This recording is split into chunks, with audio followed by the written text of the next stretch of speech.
Jadi saya dulu punya keyakinan gini, bahwa orang-orang terkaya di Indonesia yang top 20 lah, mereka tidak akan flexing atau membanggakan kekayaannya. Iya. Saya punya keyakinan itu, karena teman-teman kita kan ada juga yang orang-orang terkaya gitu kan. Tapi ini kemudian mengubah keyakinan saya nih. Loh, kok malah sok-sokan kayak gini? Baru sekarang orang sok-sokan kami punya sepertiga ekonomi. Baru sekarang gitu. Emangnya kenapa? Dari dulu kita udah tahu kok gitu ya. Tapi pemilu ini soal yang berbeda. Ini bukan soal adu kaya. Ini soal suara. Suara kita sama gitu. Tapi menurutku ini blunder yang cukup besar ya. Fatal lah. Kenapa? Orang kita ini cenderung kalau melihat orang-orang seperti itu, mungkin gambaran orang-orang seperti itu seperti kalau misalnya di YouTube banyak crazy rich itu orang banyak yang nonton. Tapi yang nonton banyak yang nonton, tapi sebagian besar menyumpahi.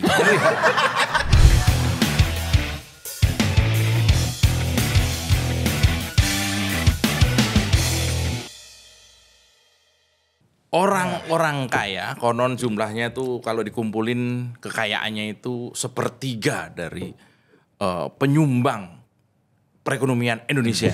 Itu katanya berkumpul dan siap memenangkan Prabowo Gibran. Beritanya hari ini kemarin banyak banget diulas di media-media. Mereka masih butuh orang kaya juga. Jadi sudah seperti itu konon 400 triliun ya kan ada yang ngomong ya. Itu masih perlu orang kaya untuk membantu. Atau mungkin budgetnya udah habis kan? Oh iya karena dibuang-buang kan. Karena kemarin kan banyak yang nangis online itu mungkin mahal Ya kan? mahal. Kali berapa itu? Kurang kan? Ya, kemarin itu sebenarnya rencananya tuh cuma 3-5 orang. Berhubung budgetnya lebih, buat apa nih? Ya udah, tambah nangis lagi.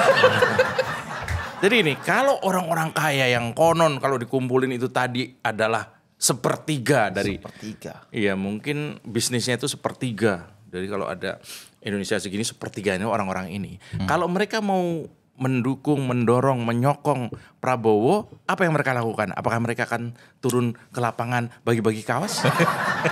Apakah mereka akan pasang spanduk baliho-baliho itu? Nggak mungkin. Nggak, tapi Jadi kira-kira bantuannya bentuknya apa? Tapi bagi saya gini Mas Yu, ini tuh kita tuh kan ikut pemilu udah sering gitu ya. Dan baru sekarang kayaknya ada klaim semacam ini. Klaim yang tanpa malu-malu dan begitu percaya diri. Vulgar. Ini masih klaim, Ini klaim. Ini kan pertama kali kita kan udah ikut pemilu Pilpres 2014, 2019, bahkan di 2019 ketika Jokowi jadi petahana, ketika peluang menang kita sangat luar biasa tingginya, tidak ada klaim yang semacam ini. Artinya ada kepanikan. Enggak, ada kepanikan dan kesimpulan yang lain adalah mereka tidak tahu caranya memenangkan pemilu seperti apa. Karena pengusaha yang menguasai sepertiga ini, ya kalau ke TPS satu juga dia. So-soan gitu. Kita tuh gak ngerti gini loh.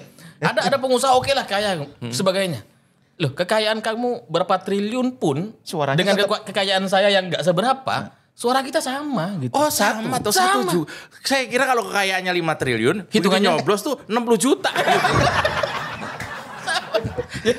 Ini ada komentar-komentar dari orang yang tidak paham caranya memenangkan pemilu itu seperti apa. Nah, tapi mungkin seperti ini mereka menganggap bahwasanya dengan orang kaya bisa membeli suara-suara di bawah. Mungkin seperti itu. Ya tapi kan 2014 kalau kita melihat pengalaman 2014 kan sudah jelas. Itu juga pernah dilakukan sebenarnya. Tapi kan gak bisa dibeli juga suara rakyat. Militansi, relawan itu gak bisa dibeli. Nah mereka gak paham tentang itu. Di akar rumput itu banyak masyarakat yang gak bisa dibeli suaranya. Apalagi sekarang.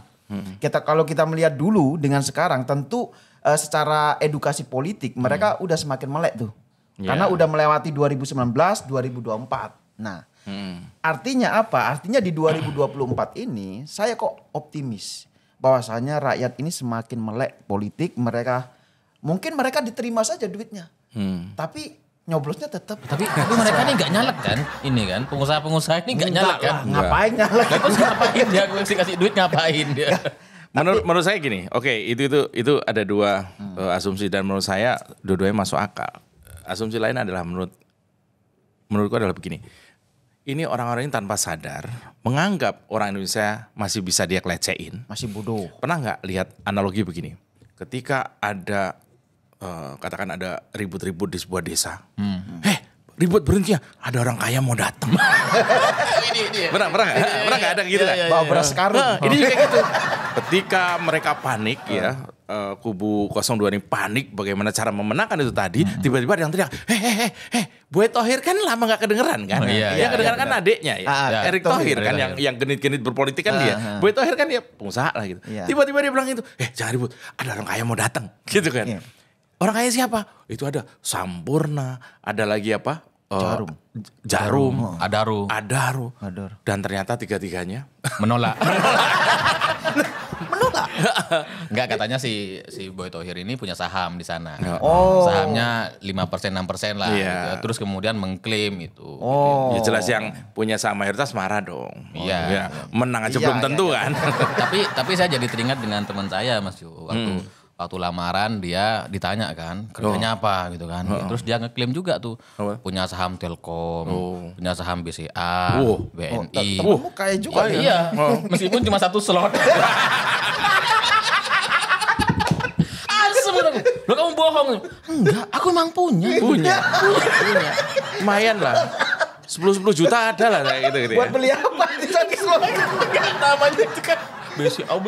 Nah mungkin nggak sama seperti ini, tapi ya ceritanya tuh mirip-mirip gitu. Diklaim Sampurna, Adaru, ya karena emang Boy Thohir punya saham di sana. Dan ini menurutku sih ini merendahkan marwah dari demokrasi ya. Demokrasi kan nggak mengenal seperti itu. Harusnya kan kita bicaranya jauh lebih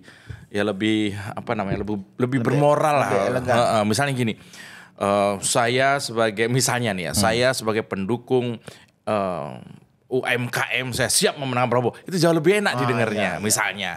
Bukan kok saya punya duit segini saya siap dukung Prabowo. Itu kan berarti apalagi kalau bukan menggeser paradigma demokrasi dari suara rakyat untuk rakyat ke paradigma oligarki. Oligarki lah ya. Dari bahwa yang menang itu yang akan banyak duit. Konglomerat yang berkumpul. Bukan, ini kan suara rakyat. Ya itu tadi. Bukan suara konglomerat. Yang saya sampaikan tadi Maju. Seakan-akan mereka ini menonjolkan kekayaan ya. Sepertiga dari penyumbang kekayaan di Indonesia ini. Artinya kan mereka ini secara tidak langsung mengklaim bahwasanya seakan-akan dengan kekayaan itu bisa membeli suara rakyat. Mungkin mereka optimis itu pun saya ragukan loh, benar kan dia penyumbang sepertiga. Orang bisnis saja tambang, dan tambang itu udah ada di dalam negeri, udah ada di bumi pertiwi. Dia mengelola kan, dan yang dimaksud dengan sepertiga itu adalah nilai tambang itu punya negara kan. Ngerti nggak maksudnya? Gitu. Misalnya gini, saya mengelola tambang ini. Tambang apa? Misalnya tambang batu bara. Cadangan batu bara di sini itu nilainya misalnya sekian. Nah, itu yang diklaim sebagai punya dia. Belum tentu, itu kan punya negara. Dan punya rakyat. Dan cuma apa pentingnya gitu. Dia bilang sepertiga penguasa, seolah-olah tuh demokrasi di Indonesia tuh dikendalikan oleh mereka. Gitu. Iya. Padahal nggak ada gitu. Mereka suaranya satu juga. Boy Thohir sama lu sama. Kita sederajat gitu. Iya, sederajat. Dan saldo aja. Dan belum tentu kalau toh yang disebut itu benar ya, entah itu apa tadi Sampurna, Jarum, Adaru. Itu mungkin tingkat level bosnya aja yang jumlahnya nggak lebih dari 100. Tapi level karyawan dan sebagainya punya feel sendiri. Dia mau nyoblos siapapun. Baru-baru ini juga ada tuh deklarasi relawan pendukung Jokowi, Ganjar Ma'ruf di Jawa Barat. Ada beberapa pabrik tuh karyawannya udah deklarasi. Wah ya itu kan beda lagi. Mungkin bosnya bisa ditekan, bisa disandera. Karyawan kan punya lebih banyak suara karyawan. Iya kan. Loh, suara Boy Thohir dengan suara OB-nya Boy Thohir itu sama. Satu. Jadi apanya? Yang dia sebut baru 3 orang loh. Iya. Adaru, Jarum, Sampurna. Baru 3 itu. Misalnya di rootnya. Iya. Nah yang menarik adalah Jarum langsung membuat rilis kalau nggak salah. Menyampaikan bahwa itu klaimnya Thohir aja. Boy Thohir aja. Kita enggak ikut-ikutan. Ngerinya apa? Kalau memang Jarum ini masih memproduksi rokok. Iya kan? Kalau itu sampai kemudian yang rokok itu kebanyakan Ganjar Mahfud. Apalagi Pak Mahfud kan? Apalagi Pak Mahfud. Itu bisa dibuang. Ganti gelinting. Atau ganti merek lawan. Dan kayaknya itu juga udah rame di media sosial. Iya. Jadi suara-suara di media sosial itu udah ada netizen yang menyuarakan maksudnya, wah ganti udut. Iya, ganti udut, ganti merek rokok. Dan ini berbahaya. Ini Boy Thohir ini bertanggung jawab. Kalau ternyata omsetnya Jarum turun drastis, minta ke dia. Ya kan gitu kan. Kan ini hanya mungkin Boy Thohir juga kemakan dengan hasil survei versi 02. Oh iya. Wow tinggi, Pasti jadi dia menang. pasti menang, kira-kira seperti itu. Padahal kan tidak seperti itu. Selain Jarum juga yang menyangkal mungkin Sampurna sebentar lagi. Sampurna itu memproduksi bukan cuman rokok kan, banyak hal lain produk-produknya. Ada properti juga. Properti juga. ya. Kalau sampai gara-gara itu orang jual rumahnya, ayo loh. Ini mungkin ya. Kita kenal salah satu pengusaha yang dekat dengan kita, yang walaupun orangnya sangat sederhana, dia nggak mau ikut-ikutan dunia politik. Iya. Karena buat dia politik itu soalan personal, tapi perusahaan itu bisa menaungi banyak banget karyawan, pekerja. Ada teman saya juga bilang gitu. Produk saya ini Lip, dia bilang gitu kan.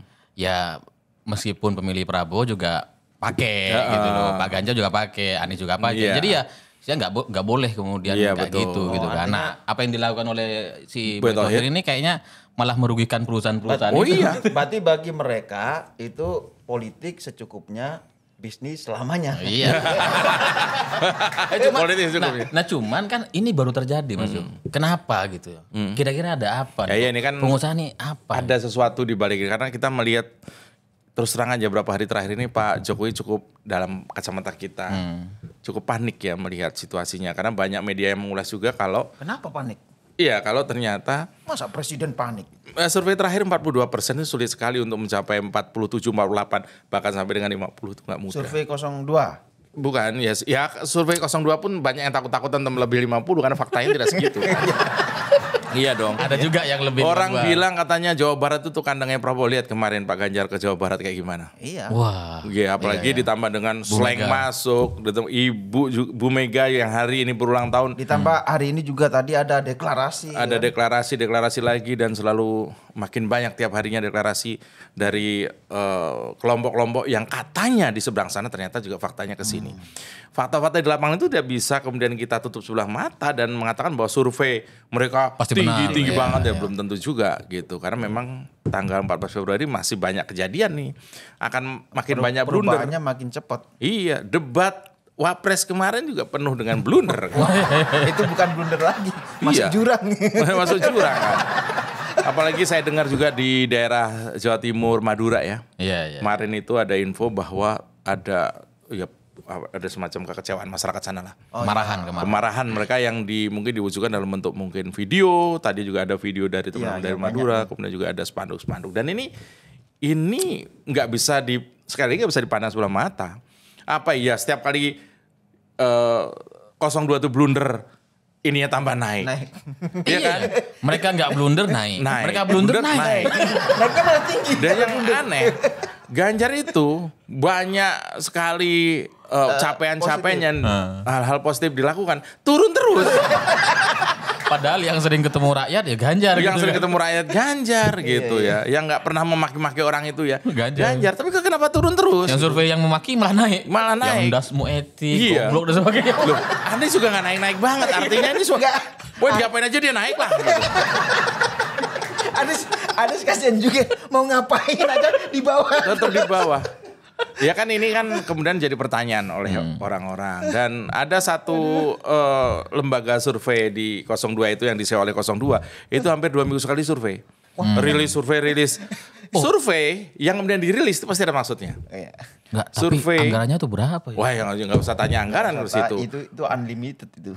Oh, iya kan itu ada pengusaha-pengusaha yang mau dorong juga itu. Jadi mereka kalau mau bikin survei jangankan 2 minggu, per hari bisa. Dulu kan kalau ada pengusaha yang misalnya ya pengusaha secara pribadi dia punya ketertarikan terhadap figur tertentu, dia bantu tapi lewat bawah gitu. Baru kali ini dengan ya itu tadi dengan arogan disampaikan publik. Iya. Bahwa ada ini akan bantu. Jadi saya dulu punya keyakinan gini bahwa orang-orang terkaya di Indonesia yang top 20 lah, mereka tidak akan flexing atau membanggakan kekayaannya. Iya. Saya punya Iya. keyakinan itu Iya. karena teman-teman kita kan ada juga yang orang-orang terkaya gitu kan.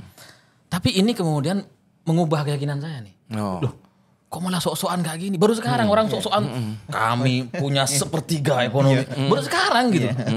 Emangnya kenapa? Dari dulu kita udah tahu kok gitu ya. Tapi pemilu ini soal yang berbeda. Ini bukan soal adu kaya. Ini soal suara. Suara kita sama gitu. Tapi menurutku ini blunder yang cukup besar ya, fatal lah. Kenapa?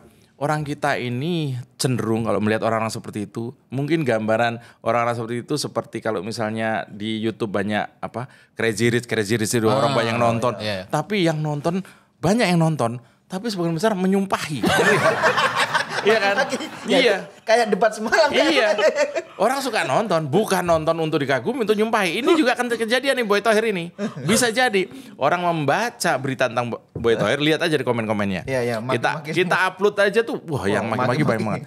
Suka nonton berita itu, suka baca berita itu, tapi tujuannya untuk maki-maki. Iya. Tapi ini juga jadi semakin menjauhkan antara Prabowo dengan rakyat gitu. Iya. Karena Prabowo itu soal pengusaha, oligarki. Ini sementara Ganjar dan Pak Mahfud adalah rakyat biasa. Sehingga kalau kita adu di TPS dengan pemilu yang jujur dan adil, maka suaranya pasti lebih banyak suara-suara kita. Karena jauh lebih banyak orang-orang yang biasa. Dan itu udah muncul juga meme-nya di media sosial tuh, bahwasanya mereka mempersepsikan, membandingkan bahwasanya Prabowo dan Gibran ini presidennya oligarki. Nah, Ganjar Mahfud ini presiden rakyat. Ya, gitu presiden, jadi udah dibandingkan mulai kayak gitu tuh. Sekarang jadi presiden harapan rakyat. Atau jangan-jangan nih, Boy Thohir ini memang sengaja bikin blunder kayak gini gitu. Supaya apa? Karena sakit hati kan Erick Thohir gak jadi.